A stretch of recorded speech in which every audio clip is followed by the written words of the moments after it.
வணக்கம், நான் ஸ்ரீரங்கம் ரவி உங்களோட பேசிகிட்ருக்கேன்.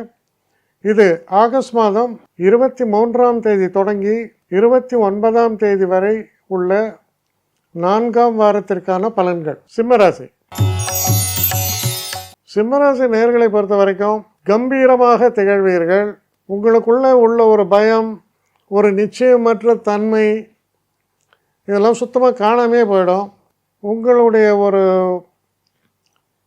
ப்ரெசன்ஸ் எப்படி இருக்குன்னா, சொல்லுவாங்க, இந்த மனுஷன் என்ன தான் இவருக்கு பிரச்சனைகள்லாம் இருந்தாலும் அவன் பெரிய மனுஷங்க அப்படின்னு சொல்லுவாங்கள்ல, அந்த மாதிரி இருக்கும் உங்கள் ப்ரெசன்ஸ்.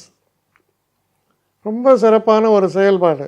அதுக்கு முக்கியமான காரணம் நேர்மையான சிந்தனை, விஷய ஞானம்.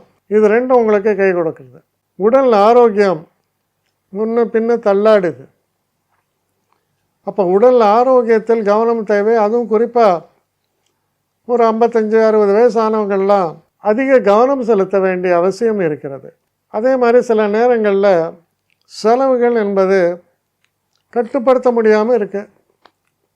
அதே மாதிரி வீட்டில் உள்ள பெரியவங்களுக்கு சில நேரங்களில் பிரச்சனைகள் உண்டாகலாம். அவங்கள ஹாஸ்பிட்டலைஸ் பண்ணணும், அவங்கள கவனிக்கணும், இந்த மாதிரி சில பொறுப்புகள்லாம் ஏற்படும்.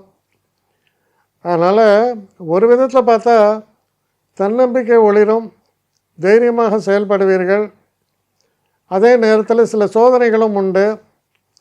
ஆனால் அதான் சொல்லுவாங்க, தடைக்கற்களெல்லாம் படிக்கட்டுகளாக மாற்றினார்னு. அதுபோல் இருக்கும் உங்கள் செயல்பாடு. தன்னிறைவை தரக்கூடிய நல்ல காலம். என்னை காண்டாக்ட் பண்ணணுன்னு நினைக்கிறவங்க srirangamravi1@gmail.com ஒரு முகவரிக்கு உங்களுடைய இதை அனுப்புங்க. கட்டணம் உண்டு, அதோடைய விவரங்களை நான் உங்களுக்கு அனுப்புகிறேன். ஆனால் நான் இன்றைக்கி மேல் அம்சம் இன்னும் பதில் வரலையே அப்படின்னு வருத்தப்படாதீங்க. ஏன்னா எனக்கு கொஞ்சம் பெண்டிங்கில் இருக்குது. ஒரு நாளைக்கு எவ்வளோ பேரை நான் பார்க்க முடியும்? 3 பேர் 4 பேர் மேலே என்னாலையும் பார்க்க முடியாது. ஆனால் நிறைய பேர் ஆசைப்பட்றாங்க. ஆனால் கண்டிப்பாக நான் எல்லாருக்கும் ரிப்ளை பண்ணுவேன். சில நேரங்களில் 3 to 4 weeks ஆகும் என்னுடைய ரிப்ளை வரத்துக்கு. ஆனால் வரும். ஏன்னா நான் எல்லோரும் ஒரே நேரத்தில் ஒரு நாளைக்கு 10 பேர் பார்க்கணுன்னா முடியாது. ஸோ அதை கன்சிடர் பண்ணுங்கள். நான் நிச்சயமாக ரெஸ்பாண்ட் பண்ணுவேன். இதில் இந்த கல்யாண பொருத்தங்கள் போன்ற விஷயங்களுக்கு ஓரளவுக்கு அவசரமாக பார்க்கணுன்னு நினச்சா அதுக்கு ஓரளவுக்கு ப்ரையாரிட்டியும் தரேன். அதனால் கொஞ்சம் பொறுமை காக்க வேண்டும். கொஞ்சம் டிலே ஆகிறதுக்காக என்னை மன்னிக்கணும். ஆனால் ஐ மீன் ஹெல்ப்லெஸ் சுச்சுவேஷன். அதனால தான் நிச்சயமாக ஐ வில் ரிப்ளை யூ.